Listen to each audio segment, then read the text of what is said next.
life easier by using this finance tracker. I am here to show you why a finance tracker can help you organize your finances. The dashboard is an overview of all the data in the finance tracker. Let's start with the accounts. In the dashboard you see an overview of different accounts. In this case we used my bank account, cash wallet, debt and investment. The digit above gives the current balance and the digit below gives the initial amount. When we click on my bank account, a new window pops up.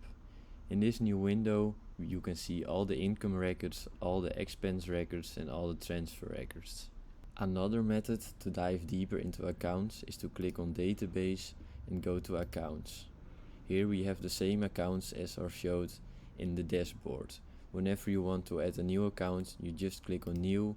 Let's take for example an account of your son. All you need to do is to put an initial amount and you are free to go.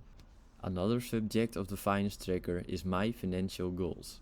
We put 3 goals into here, but feel free to change these. You can add some new or remove some.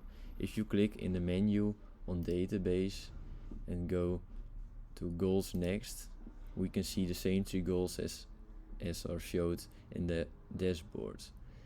You can also add a new goal here. Let's take for example a new computer. You need to gain 2000 for it, so you can put that as a target. And when we go back to the finance tracker, we can see here is the new target, the new financial goal. As you can see, it's still at 0 now, but whenever you want to move money from your bank account to this goal, you go to transfer, click on new, type in where the transfer is for. Let's say we want to move 200 euros from your bank account to the new goal, the computer. Then when we go back, you can see it changed to 200 euros. It will also automatically be updated in my bank account. The third subject of the finance tracker is subscriptions. Subscriptions are important to track because most people underestimate the cost of their subscriptions. When you click in the menu on database and click on subscriptions next, we can see the overview of the subscriptions we have. You can easily add a new subscription here. So let's take for example a Netflix subscription. It's active. Then you can put in monthly or yearly billing. When it's like 30 a year, it automatically shows the monthly costs. Now we probably come to the most important part of the finance tracker.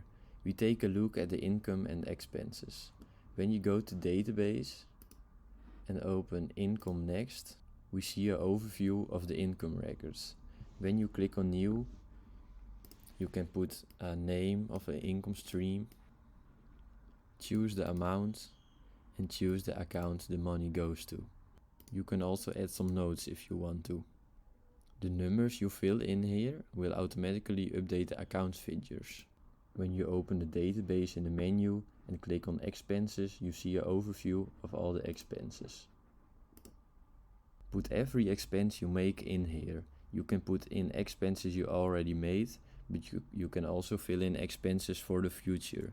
Filling in expenses for the future has as a benefit that your accounts already update the numbers. Also, you can see the upcoming big expenses on the dashboard in a calendar in this way. Every expense you make, you can put in a category. When we go to the database and click on categories, we can see different kinds of categories. Here we chose for food, utilities, learning, shopping, house, rent and transport. You can also easily add new categories. You can set a monthly budget. After a few months you know exactly how much money goes to every budget and you can fine-tune this. When we click back on database and go to expense, you see also a table records. For every expense you make, you can also upload a photo of the bill here In this way you can always find back your receipts. Whenever you get cash from your bank account, or let's say you move money from your bank account to your son's bank account, then you could use the transfer option. When you click on new, you can send money from one account to another, but you can also send money from one account to a goal. Last but not least, the net worth. The net worth is a sum of the money in your goals and the money in your accounts. Every change you make will automatically get updated here. When you add a new goal or account, don't forget to add it here by clicking on net worth and click on the plus sign.